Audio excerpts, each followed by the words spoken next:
Hoy empezamos el estudio de la epístola a los Hebreos.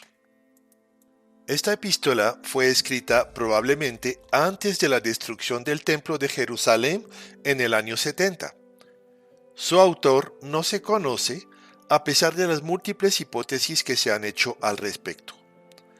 De sus destinatarios, solamente sabemos que eran un grupo de cristianos de origen judío, sometidos a la persecución, pero también a fuertes presiones por parte de amigos y familiares para que abandonen su nueva fe y vuelvan al judaísmo.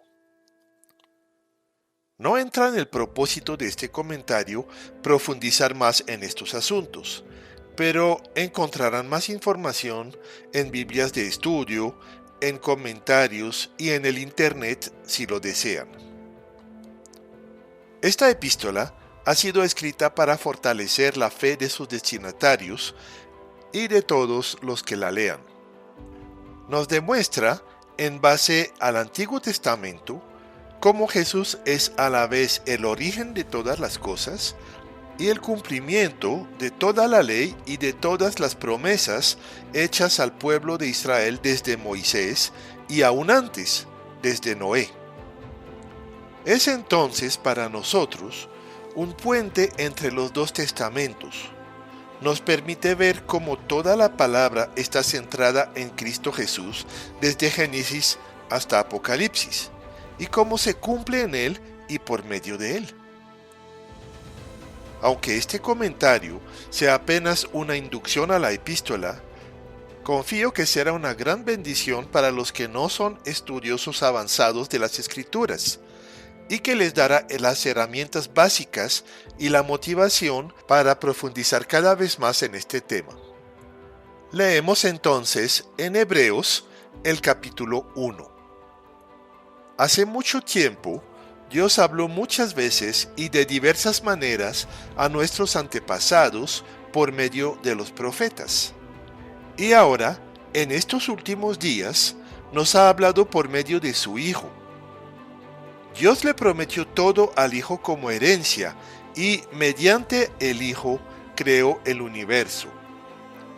El Hijo irradia la gloria de Dios y expresa el carácter mismo de Dios, y sostiene todo con el gran poder de su palabra. Después de habernos limpiado de nuestros pecados, se sentó en el lugar de honor, a la derecha del majestuoso Dios en el cielo. Esto demuestra que el Hijo es muy superior a los ángeles, así como el nombre que Dios le dio es superior al nombre de ellos. Pues Dios nunca le dijo a ningún ángel lo que le dijo a Jesús: Tú eres mi Hijo, hoy he llegado a ser tu Padre. También dijo: Yo seré su Padre, y él será mi Hijo. Además, cuando trajo a su Hijo Supremo al mundo, Dios dijo: Que lo adoren todos los ángeles de Dios. Pero con respecto a los ángeles, Dios dice: Él envía a sus ángeles como los vientos y a sus sirvientes como llama de fuego. Pero al Hijo le dice: Tu trono, oh Dios, permanece por siempre y para siempre. Tú gobiernas con cetro de justicia. Amas la justicia y odias la maldad. Por eso, oh Dios, tu Dios te ha ungido, derramando el aceite de alegría sobre ti, más que sobre cualquier otro. También le dice al Hijo: Señor, en el principio echaste los cimientos de la tierra, y con tus manos formaste los cielos. Ellos dejarán de existir, pero tú permaneces para siempre. Ellos se desgastarán como ropa vieja, los doblarás como un manto, y los desecharás como ropa usada. Pero tú eres siempre el mismo, tú vivirás para siempre. Además, Dios nunca le dijo a ninguno de los ángeles: Siéntate en el lugar de honor a mi derecha, hasta que humille a tus enemigos y los ponga por debajo de tus pies. Por lo tanto, los ángeles solo son sirvientes, espíritus enviados para cuidar a quienes heredarán la salvación. A la diferencia de las otras epístolas del Nuevo Testamento, esta carta empieza sin saludos de ninguna clase. Los primeros 4 versículos introducen la carta. Se centran completamente en el Hijo, el cual es establecido por el Padre. Dios es la primera palabra de la carta. Él es reconocido sin problemas, tanto por los judíos como por los cristianos, y le da al autor un punto de partida firme. No se trata entonces de una nueva religión, sino de una revelación más completa del plan de Dios. El mismo Dios de Israel desde el principio. La verdadera naturaleza del Mesías anunciado por los profetas y esperado por el pueblo no era fácil de entender en los textos del Antiguo Testamento, pero sí fue anunciado, y el autor lo va a demostrar claramente. ¿Qué nos dicen entonces estos versículos 1 a 4 en cuanto a Jesús?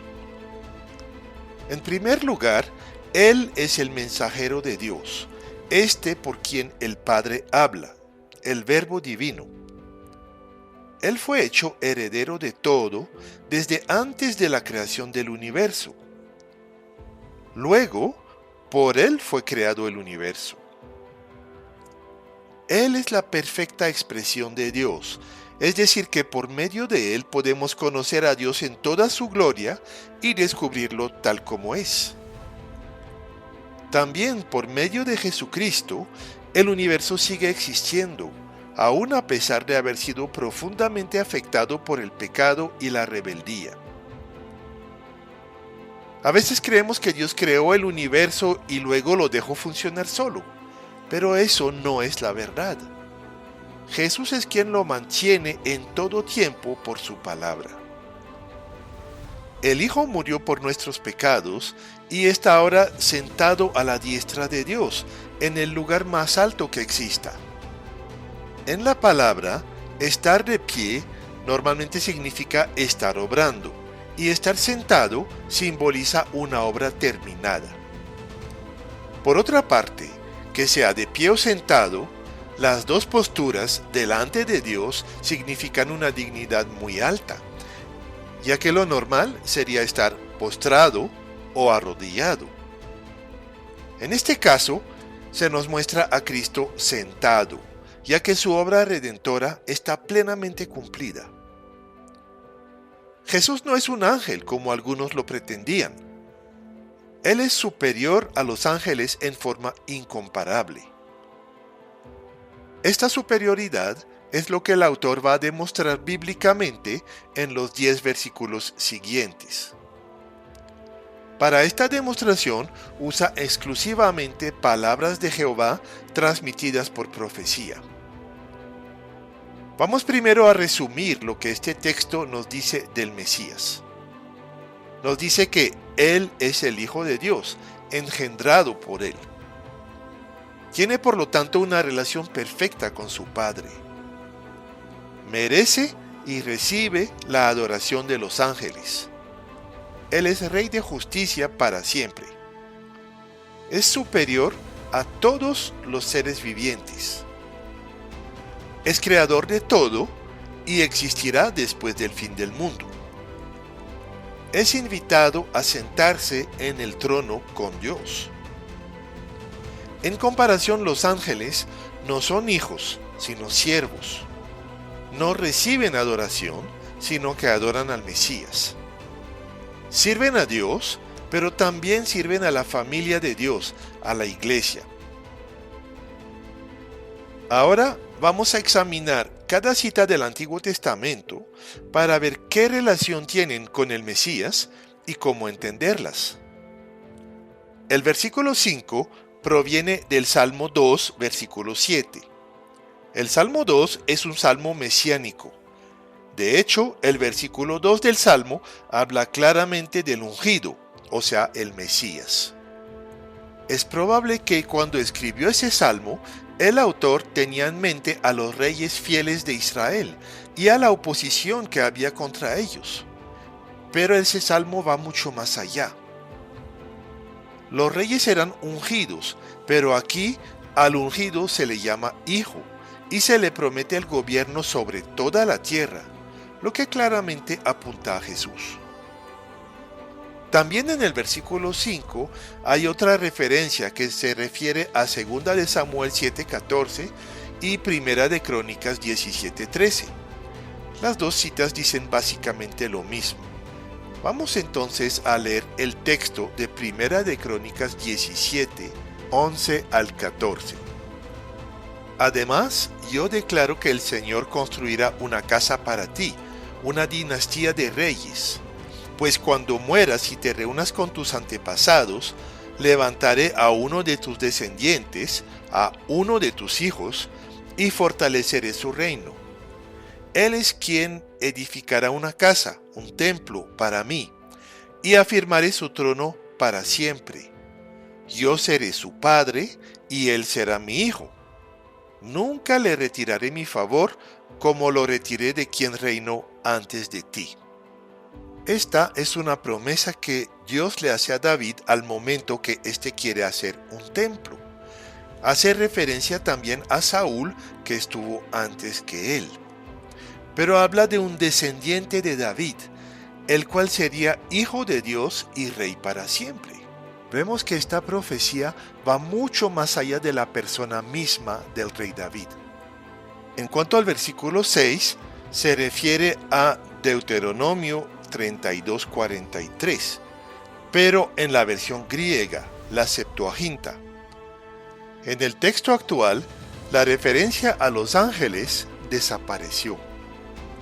De hecho, cuando un texto inspirado, como es la carta a los Hebreos, retoma un texto controversial, como el del versículo 6, o lo retoma de un texto no inspirado, la cita es validada por el hecho de ser confirmada por el Espíritu Santo en el nuevo escrito.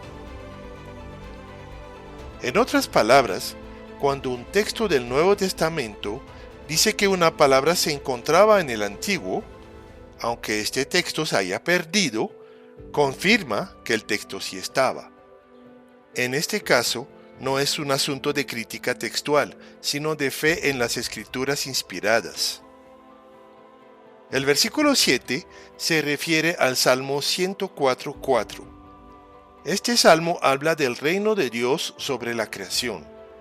La palabra hebrea, traducida como mensajero, también significa ángeles. Resalta la posición subordinada de los ángeles. Los versículos 8 y 9 citan el Salmo 45, 6 a 7. Es otro salmo real y mesiánico que habla de las bodas del Rey y de las bodas de Jesús con la Iglesia. El texto anuncia el reino eterno de Cristo. Los versículos 10 al 12 son del Salmo 102, 25 a 27. Este salmo es de lamento y alabanza mezclados. Los versículos 25 al 27 parecen ser sencillamente una alabanza a Jehová, pero el autor de Hebreos, inspirado por el Espíritu Santo, discierne una palabra referente al Hijo. El versículo 13 nos lleva al Salmo 110:1, el cual es muy claro. Ahí es Jehová mismo quien habla con el Señor de David. Siendo David el rey, este personaje, entronizado por Dios, no puede ser sino el Mesías, y su reino es eterno. Entonces, queda muy claro que Jesús no es un ángel, sino que es muy superior a todos ellos. Él es el Hijo, está sentado a la diestra de Dios. Por chocante que pudo parecerle a los judíos, el único Dios tiene un Hijo. Con el Espíritu Santo es 3 en 1, el cual es un gran misterio, pero una maravillosa realidad. Así que el Padre estuvo en el cielo siempre, mientras el Hijo bajó a la tierra para cargar con nuestros pecados y nuestra muerte. Y el Espíritu Santo está viviendo en los corazones de los creyentes. Los ángeles de Dios son siervos, pero Jesús es el Señor. Ellos son nuestros compañeros de servicio, pero Él es nuestro Salvador. Él es plenamente digno de nuestra adoración.